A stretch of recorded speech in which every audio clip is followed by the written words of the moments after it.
Hello everyone, I am Pranita and welcome to Cookworld. Today let's move on to the chapter number 2. That is from hunting gathering to growing food. ಅಂದರೆ ಬೇಟೆಯಾಡೋದು ಮತ್ತು ಸಂಗ್ರಹಣೆಯಿಂದ ಆಹಾರವನ್ನು ಬೆಳೆಯೋದವರೆಗಿನ life ಹೇಗಿತ್ತು ಅಂತ. Last ಚಾಪ್ಟರಲ್ಲಿ ನಾವು hunters ಗ್ಯಾದರರ್ಸ್ ಬಗ್ಗೆ ತಿಳ್ಕೊಂಡಿದ್ವಿ ಅಲ್ವಾ. ಇವಾಗ ಅವ್ರ ಲೈಫ್ ಇನ್ನು ಆಹಾರವನ್ನು ಬೆಳೆಯೋ ತನಕ ಅವರ ಲೈಫಲ್ಲಿ ಯಾವ್ಯಾವ ಸ್ಟೇಜಸ್ ಅದನ್ನೆಲ್ಲ ನಾವು ತಿಳ್ಕೊಬೋದು ಅಂತ. Okay, see introduction. ಈ ಚಾಪ್ಟರಲ್ಲಿ ನಾವು ಏನೇನೆಲ್ಲ ಓದ್ತೀವಿ ಅಂತ. First one, the earliest people, why where they on the move ಅಂತ. ಅಂದರೆ ಮೊದಲಿನ ಜನಾಂಗ, ಅವರು ಜನ ವೈ ವೇರ್ ದೇ ಆನ್ ದ ಮೂವ್, ಅವ್ರು ಯಾಕೆ ಒಂದು ಪ್ಲೇಸಿಂದ ಇನ್ನೊಂದು ಪ್ಲೇಸಿಗೆ ಓಡಾಡ್ತಾ ಇದ್ರು ಅಂತ.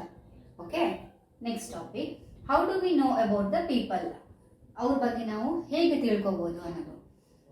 Next topic is choosing a place to live ಇನ್, ಅಂದರೆ ಒಂದು ಪ್ಲೇಸನ್ನು ವಾಸಿಸೋದಕ್ಕೋಸ್ಕರ ಅವರು ಯಾವ ಥರ ಆಯ್ಕೆ ಮಾಡ್ಕೊಂಡಿದ್ರು ಅನ್ನೋದನ್ನು ಇದರಲ್ಲಿ ನೋಡ್ತೀವಿ ನಾವು.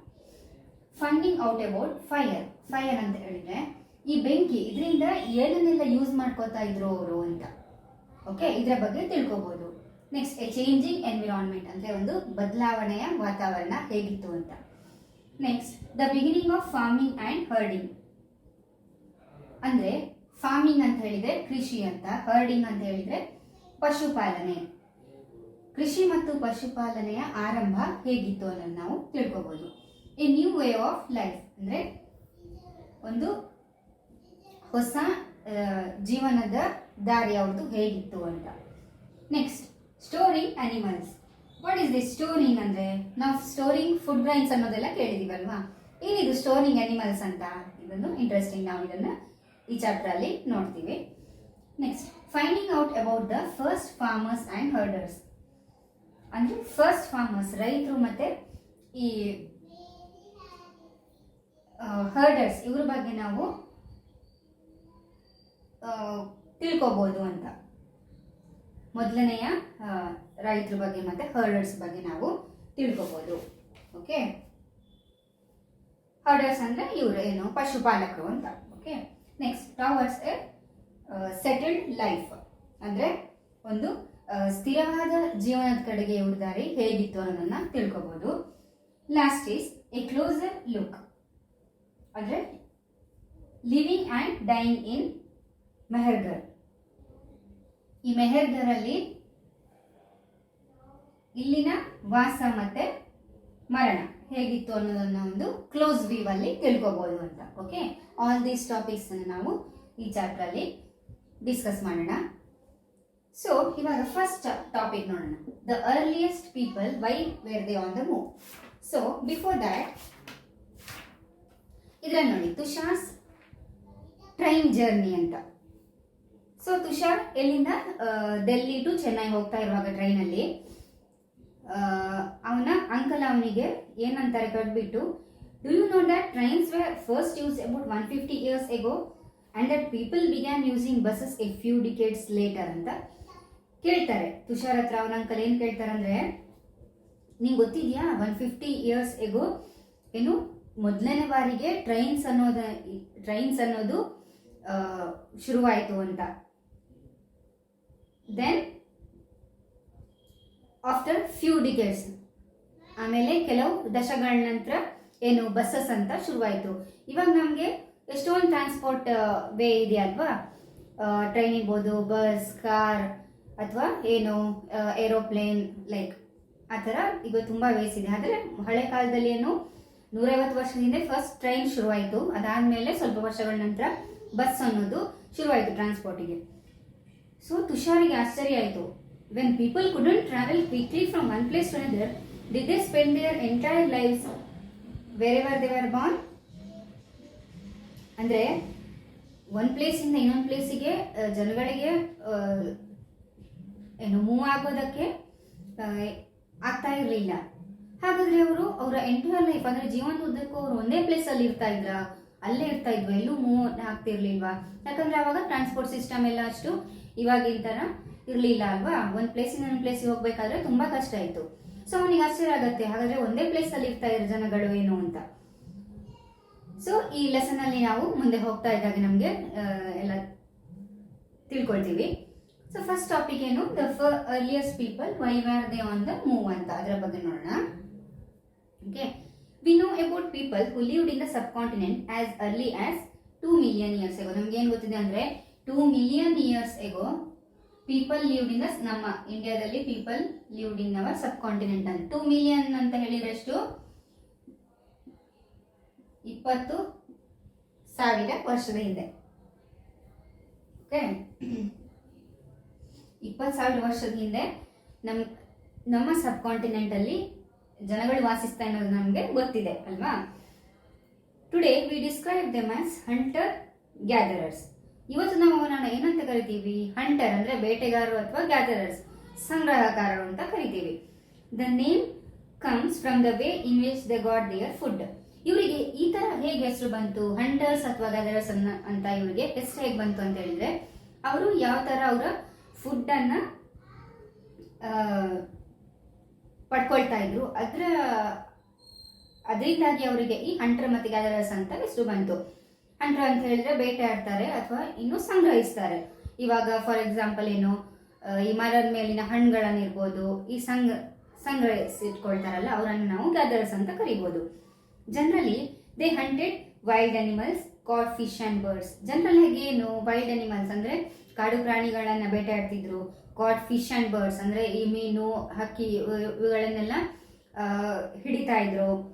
ಗ್ಯಾದರ್ಡ್ ಫ್ರೂಟ್ಸ್, ಏನೆಲ್ಲ ಸಂಗ್ರಹಿಸ್ತಾ ಇದ್ರು, fruits, roots, nuts, seeds, leaves, stacks and eggs ಅಂದ್ರೆ ಈ ಹಣ್ಣುಗಳಿರ್ಬೋದು, ಬೇರ್ಗಳಿರ್ಬೋದು, ಬೀಜಗಳು, ಎಲೆಗಳು ಅಥವಾ ಕಾಂಡಗಳು, ಮೊಟ್ಟೆಗಳು, ಈ ತರ ಎಲ್ಲ ಸಂಗ್ರಹಿಸ್ತಾ ಇದ್ರು. ಯಾಕೋಸ್ಕರ ಅಂದ್ರೆ ಇವರ ಆಹಾರಕ್ಕೋಸ್ಕರ ಅಲ್ವಾ. Hunter gatherers move from place to place. There are many reasons for this. ಇವರು ಒಂದ್ ಪ್ಲೇಸ್ ಇಂದ ಇನ್ನೊಂದು ಪ್ಲೇಸಿಗೆ ಹೋಗ್ತಾ ಇದ್ರು. ಯಾಕೆ, ಅವರಿಗೆ ಕೆಲವೆಲ್ಲ ಕಾರಣಗಳಿರುತ್ತಲ್ವಾ ಒಂದ್ ಪ್ಲೇಸ್ ಇಂದ ಇನ್ನೊಂದು ಪ್ಲೇಸ್ ಹೋಗುತ್ತೆ.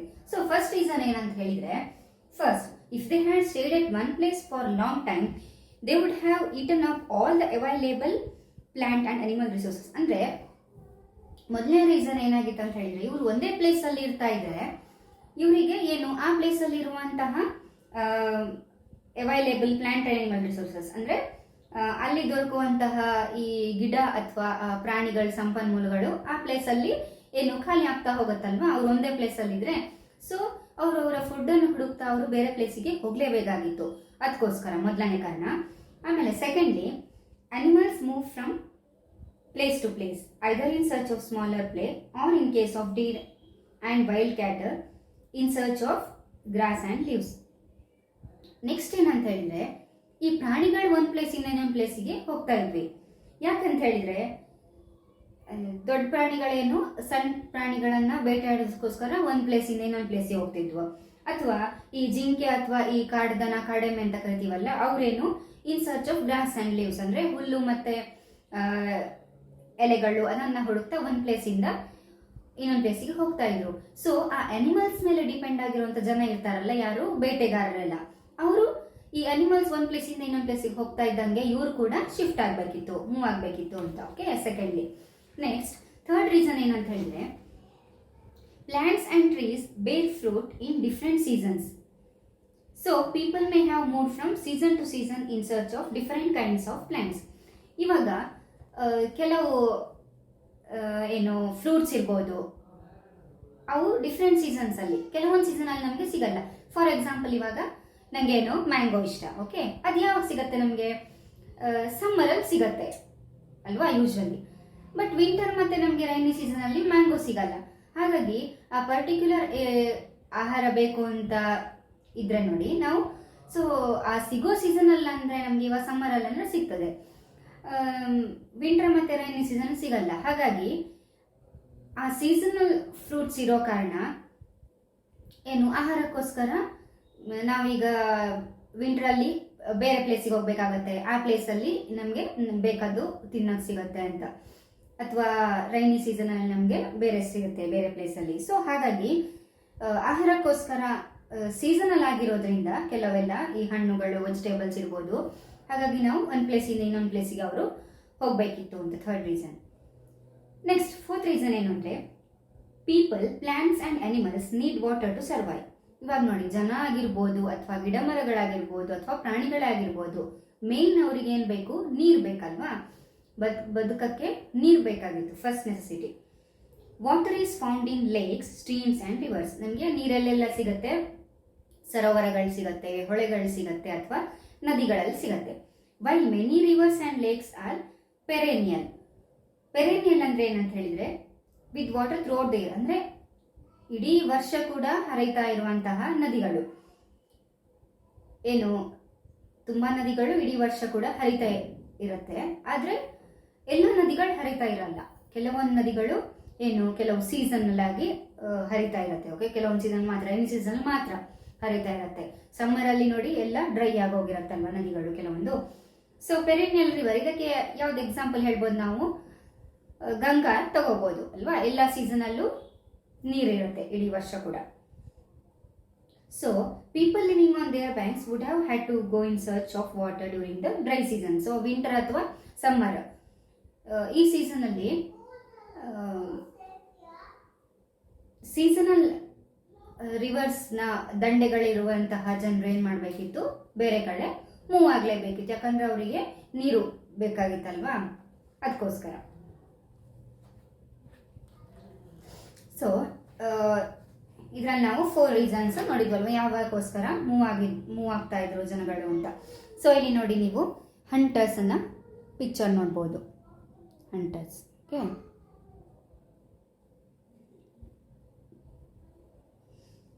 ಹಂಟರ್ಸ್ ಆ್ಯಂಡ್ ಗ್ಯಾದರರ್ಸ್, ಇದು pictures. Okay, first topic clear ಆಯ್ತಲ್ಲ. Next topic, how do we know about these people ಅಂತ. ಇವ್ರ ಬಗ್ಗೆ ನಾವು ಏನೆಲ್ಲ ತಿಳ್ಕೊಬೋದು? ನಾವು ಲಾಸ್ಟ್ ಚಾಪ್ಟರ್ ನೋಡಿದ್ವಿ, archaeologist have found some of the things hunters gatherers made and used.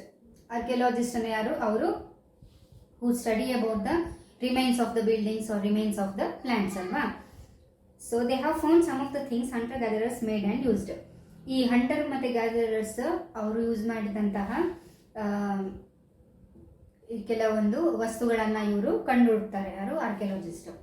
It is likely that people made and use tools of stones, wood and bone. ಅಂದ್ರೆ ಈ ಪೀಪಲ್, ಹಳೆ ಜನಗಳು ಏನು ಯೂಸ್ ಮಾಡ್ತಾ ಇದ್ರು? ಟೂಲ್ಸ್ ಆಫ್ ಸ್ಟೋನ್, ಕೆಲವು ಕಲ್ಲುಗಳಿಂದ ಮಾಡಿದಂತಹ ಉಪಕರಣಗಳಿರ್ಬೋದು, ಅಥವಾ ಮರದಿಂದ ಇರ್ಬೋದು, ಅಥವಾ ಪ್ರಾಣಿಗಳ ಮೂಳೆಯಿಂದ ಇರ್ಬೋದು. ಇವುಗಳಿಂದೆಲ್ಲ ಮಾಡಿದ ಉಪಕರಣಗಳನ್ನ ಯೂಸ್ ಮಾಡ್ತಿದ್ರು. Of which stone tools of survive best. ಇದರಲ್ಲಿ ಸ್ಟೋನ್ ಟೂಲ್ಸ್ ಏನು ತುಂಬಾ ವರ್ಷಗಳ ಕಾಲ ಉಳಿತಾ ಇತ್ತು ಅಂತ. ಈ ವುಡನ್ ಮತ್ತೆ ಏನು ಬೋನ್ ಎಲ್ಲ ಯೂಶ್ವಲಿ ನಾಶ ಆಗ್ತಾ ಹೋಗುತ್ತೆ, ಬಟ್ ಸ್ಟೋನ್ ಲಾಂಗ್ ಲೈಫ್ ಇರೋದ್ರಿಂದ ಇದೆಲ್ಲ ಉಳಿತಾ ಇತ್ತು ಅಂತ. Some of these stone tools were use to cut meat and bone. ಈ ಸ್ಟೋನ್ ಟೂಲ್ಸ್ ಇದೆ ನೋಡಿ, ಇಲ್ಲಿ ಪಿಕ್ಚರ್ ಕೊಟ್ಟಿದಾರಲ್ಲ, ಸ್ಟೋನ್ ಟೂಲ್ಸ್ ಇಲ್ಲಿ ನೋಡಿ, ಸ್ಟೋನ್ ಟೂಲ್ಸ್. ಓಕೆ, ಇದರ ಏನು ಕೊಟ್ಟಿದ್ದಾರೆ ಅವರು? Digging the ground to collect edible roots. ಅಂದರೆ ಈ ಸ್ಟೋನ್ ಟೂಲ್ ಏನು ಮಾಡ್ತಾ ಇದ್ರು? ನೆಲವನ್ನು ಅಗಿತಾ ಇದ್ದು, ಯಾಕಂತ ಹೇಳಿದ್ರೆ ಬೇರೆಲ್ಲ ತೆಗಿಲಿಕ್ಕೋಸ್ಕರ. ಓಕೆ, ಸೊ ಬೇರನ್ನ ಇವರೇನು ಫುಡ್ ಆಗಿ ಸೇವನೆ ಮಾಡ್ತಾ ಇದ್ರು. ಆ್ಯಂಡ್ ನೆಕ್ಸ್ಟ್ ರೈಟ್, ಇದು ನೋಡಿ, stitching clothes made out of animal skin. Stone ಟೂಲ್ಸನ್ನು ಇದಕ್ಕೋಸ್ಕರ ಕೂಡ ಇವ್ರು ಯೂಸ್ ಮಾಡ್ತಾ ಇದ್ದಾರೆ, ಏನು? ಬಟ್ಟೆಯನ್ನು ಹೊಲಿಯೋದಕ್ಕೋಸ್ಕರ. Stitching clothes made out of animal skin. Animal skin ಅಂದರೆ ಪ್ರಾಣಿಯ ಚರ್ಮದಿಂದ ಮಾಡಿದಂತಹ ಬಟ್ಟೆಯನ್ನು ಸ್ಟಿಚ್ ಮಾಡಲಿಕ್ಕೋಸ್ಕರ ಇವರು ಏನು ಸ್ಟೋನ್ ಟೂಲ್ಸನ್ನು ಯೂಸ್ ಮಾಡ್ತಿದ್ರು. ಇವಾಗಿಂತ ನಮಗೆ ರೆಡಿಮೇಡ್ ಕ್ಲೋತ್ಸ್ ಎಲ್ಲ ಅವಾಗ ಇರಲಿಲ್ಲ ಅಲ್ವಾ? So some of these stone tools, ಈ ಸ್ಟೋನ್ ಟೂಲ್ಸನ್ನು ಯಾವ ಥರ ಉಪಯೋಗ ಮಾಡ್ತಿದ್ರು ಅಂದರೆ, ಕಲ್ಲಿನಿಂದ ಮಾಡಿದಂಥ ಉಪಕರಣಗಳನ್ನು ಟು ಕಟ್ ಮೀಟ್ ಅಂತ ಹೇಳಿದರೆ ಈ ಮಾಂಸವನ್ನೆಲ್ಲ ಕಟ್ ಮಾಡಲಿಕ್ಕೆ. ಫಾರ್ ಎಕ್ಸಾಂಪಲ್, ಇವಾಗ ಒಂದು ಜಿಂಕೆ ಸಿಗುತ್ತೆ ಅಂದ್ಕೊಳ್ಳಿ, ಅವರಿಗೆ ಬೇಟೆ ಆಡ್ತಾ, ಅದನ್ನು ಹಿಂಗೆ ತಿನ್ನೋಕ್ಕಾಗತ್ತಾ? ಇಲ್ಲ ಅಲ್ವಾ? ಅದನ್ನು ಕಟ್ ಮಾಡಿ, ಸೊ ಅದನ್ನು ಸ್ಕಿನ್ ಮತ್ತು ಮೀಟನ್ನು ಬೇರೆ ಮಾಡಿ ಮೀಟನ್ನು ಸೇವನೆ ಮಾಡ್ತಿದ್ರು ಫುಡ್ಡಾಗಿ. ಸೊ ಅದನ್ನು ಕಟ್ ಮಾಡಲಿಕ್ಕೋಸ್ಕರ ಈ ಸ್ಟೋನ್ ಟೂಲ್ಸ್ ಯೂಸ್ ಮಾಡ್ತಿದ್ರು. ಆ್ಯಂಡ್ ಬೋನ್, ಮೂಳೆಗಳನ್ನು ಕಟ್ ಮಾಡೋದಕ್ಕೋಸ್ಕರ. ಸ್ಕ್ರೇಪ್ ಬಾರ್ಕ್ ಆ್ಯಂಡ್ ಹೈಡ್ಸ್ ಅಂತ ಹೇಳಿದ್ರೆ ಈ ಮರಗಳ ತೊಗಟೆಯನ್ನ ತೆಗಿಲಿಕ್ಕೋಸ್ಕರ ಸ್ಟೋನ್ ಟೂಲ್ ಯೂಸ್ ಮಾಡ್ತಿದ್ರು. ಆ್ಯಂಡ್ ಹೈಡ್ಸ್ ಎನಿಮಲ್ ಸ್ಕಿನ್ ಅನ್ನ ರಿಮೂವ್ ಮಾಡೋದಕ್ಕೋಸ್ಕರ ಯೂಸ್ ಮಾಡ್ತಾ ಇದ್ರು. ಚಾಪ್ ಫ್ರೂಟ್ ಆ್ಯಂಡ್ ರೂಟ್ಸ್ ಅಂದರೆ ಈ ಹಣ್ಣುಗಳನ್ನಾಗಿರ್ಬೋದು ಅಥವಾ ಬೇರುಗಳನ್ನಾಗಿರ್ಬೋದು ತುಂಡು ಮಾಡೋದಕ್ಕೋಸ್ಕರ ಇದನ್ನು ಯೂಸ್ ಮಾಡ್ತಾ ಇದ್ರು ಅಂತ stone tools. Some may have been attach to handles of bones or wood to make spears and arrows for hunting. ಇನ್ನು ಕೆಲವು ಏನು ಮಾಡ್ತಾ ಇದ್ರು ಅಂದರೆ ಈ ಸ್ಟೋನ್ ಟೂಲ್ಸನ್ನು ಬೋನ್ಸ್ ಅಥವಾ ವುಡ್ ಅಂದರೆ ಮೂಳೆಗಳ ಅಥವಾ ಈ ಮರದ ಜೊತೆ ಅಟ್ಯಾಚ್ ಮಾಡಿಬಿಟ್ಟು to make spears and arrows for hunting. ಈ ಬೇಟೆಯಾಡುವಾಗ ಇವರು ಏನು ಬೋ ಆ್ಯಂಡ್ ಆರೋಸ್ ಅಂದರೆ ಬಿಲ್ಲು ಬಾಣ ಅಥವಾ ಈಟಿ ಇದನ್ನೆಲ್ಲ ಯೂಸ್ ಮಾಡ್ತಾ ಇದ್ರಲ್ವ ಹಳೆ ಕಾಲದಲ್ಲಿ ಬೇಟೆಯಾಡೋಕ್ಕೋಸ್ಕರ. ಸೊ ಇದನ್ನು ಈ ಸ್ಟೋನ್ ಟೂಲ್ಸನ್ನು ಇದಕ್ಕೆ ಅಟ್ಯಾಚ್ ಮಾಡ್ತಿದ್ವಿ. ಅದಕ್ಕೆ ವುಡ್ ಮತ್ತು ಬೋನ್ಸಿಗೆ ಅಟ್ಯಾಚ್ ಮಾಡಿಬಿಟ್ಟು ಬೇಟೆಯಾಡೋದಕ್ಕೋಸ್ಕರ ಕೂಡ ಉಪಯೋಗ ಮಾಡ್ತಾ ಇದ್ರು. Other tools were use to chop wood which was used as firewood. ಇನ್ನು ಕೆಲವು ಬೇರೆ ಉಪಕರಣಗಳನ್ನು ಈ ವುಡ್ ಕಟ್ ಮಾಡೋದಕ್ಕೋಸ್ಕರ ಮರಗಳನ್ನು ಕಟ್ ಮಾಡೋದಕ್ಕೋಸ್ಕರ ಯೂಸ್ ಮಾಡ್ತಾ ಇದ್ರು. ಸ್ಟೋನ್ ಟೂಲ್ಸನ್ನು ಮರಗಳನ್ನು ಕಟ್ ಮಾಡಿ ಆ ಕಟ್ ಮಾಡಿದ ಪಾರ್ಟನ್ನು ಕಟ್ಟಿಗೆಯಾಗಿ ಕೂಡ ಉಪಯೋಗ ಮಾಡ್ತಾ ಇದ್ರು. Wood was also use to make huts and tools. ಈ ಮರವನ್ನು ಯಾವುದಕ್ಕೆ ಯೂಸ್ ಮಾಡ್ತಾ ಇದ್ರು ಅಂತ ಹೇಳಿದರೆ ಗುಡಿಸಲು ಮತ್ತು ಏನು ಉಪಕರಣಗಳನ್ನು ಮಾಡೋದಕ್ಕೋಸ್ಕರ ಮರಗಳನ್ನು ಕೂಡ ಯೂಸ್ ಮಾಡ್ತಾ ಇದ್ರು ಅಂತ. ಇವಾಗ ನೋಡಿ ಕೆಲವು ವುಡ್ ಟೂಲ್ಸ್ ಇದೆ, ಪಿಕ್ಸ್ ನೀವು ನೋಡ್ಬೋದು. ಇದು ನೋಡಿ, ಇದು ಸ್ಟೋನ್ ಟೂಲ್ಸ್, ಹಳೆ ಕಾಲದಲ್ಲಿ ಯೂಸ್ ಮಾಡ್ತಿದ್ದ ಸ್ಟೋನ್ ಟೂಲ್ಸ್.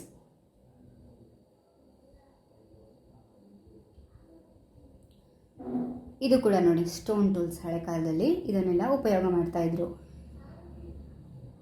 ಇವತ್ತು ನಾವು ಇದನ್ನೇನು ಸ್ಟೀಲಿಂದು ಎಲ್ಲ ಯೂಸ್ ಮಾಡ್ತೀವಲ್ವ, ಅದೇ ಥರ ಅವರು ಮೊದಲು ಸ್ಟೋನಿಂದ ಯೂಸ್ ಮಾಡ್ತಾ ಇದ್ರು.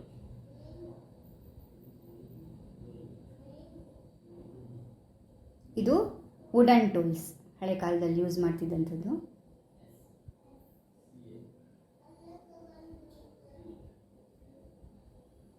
Okay,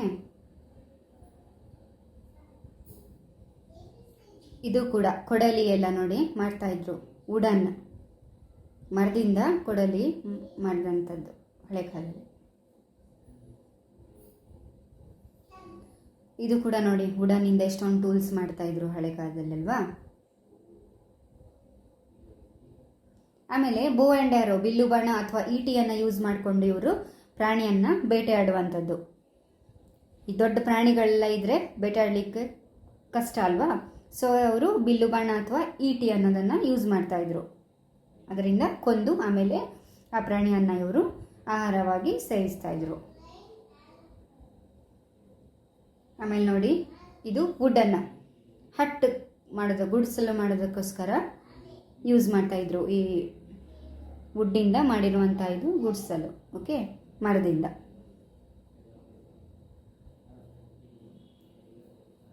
so